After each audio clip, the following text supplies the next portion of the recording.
Good food లోపల మనము Egypt దేశాల వాళ్ళు చేసుకునే ప్రసిద్ధ వంటకం ఫాలాఫెల్ తయారీ ఎలా చేస్తారో తెలుసుకుందాం ఫ్రెండ్స్. కావలసిన పదార్థాలు: నానబెట్టిన కాబూలీ చెన 1.5 కప్పు, ఉల్లి ముక్కలు అరకప్పు, వెల్లుల్లి రెబ్బలు 3, కారం అర స్పూను, మిర్చి 4, కొత్తిమీర కట్ట, మిరియాల పొడి అర స్పూను, ధనియాల పొడి అర స్పూను, తెల్ల నువ్వులు 2 స్పూన్లు, ఉప్పు, నీళ్ళు, నూనె తగినంత. తయారు చేసే విధానం: కుకింగ్ ప్రాసెస్. చెనాను మిక్సీలో వేసుకోవాలి. ఇందులో వెల్లుల్లి, మిర్చి, కొత్తిమీర వేసి కచ్చాపచ్చాగా రుబ్బి ఓ గిన్నెలోకి తీసుకోవాలి. దీంట్లో కారం, జీలకర్ర, ధనియాల పొడి, మిరియాలు, నువ్వులు, ఉప్పు వేసి అంతా కలపాలి. గుండ్రటి ముద్దలుగా చేసి నూనెలో వేయిస్తే ఈ ఫలాఫెల్ అనే ఈజిప్ట్ ప్రసిద్ధ వంటకం తయారవుతుంది ఫ్రెండ్స్. అయితే ఇక్కడ ఒక ముఖ్య గమనిక ఏంటంటే, ఫస్ట్ మనం శనగలను నానబెట్టుకోవాలి. ఒక 2-3 గంటలు నానిన తర్వాతనే మనం మిక్సీలో వేసి రుబ్బితేనే ఈ మిశ్రమం వస్తుంది. కచాపచ్చ మరీ మెత్తగా కాకుండా రుబ్బుకోవాలి.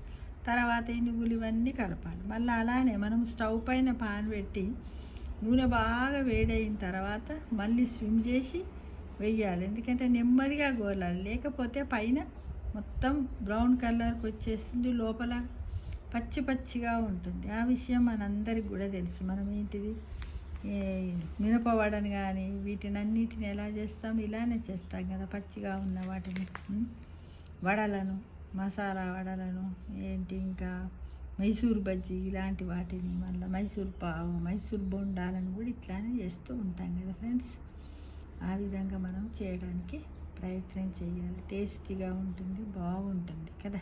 కాబూలీ శనగలతో, ఉట్టి శనగలతో కూడా చేయొచ్చు, అలసందలతోటి, పెసర్లతోటి, అన్నిటితోటి కూడా చేయొచ్చు ఫ్రెండ్స్.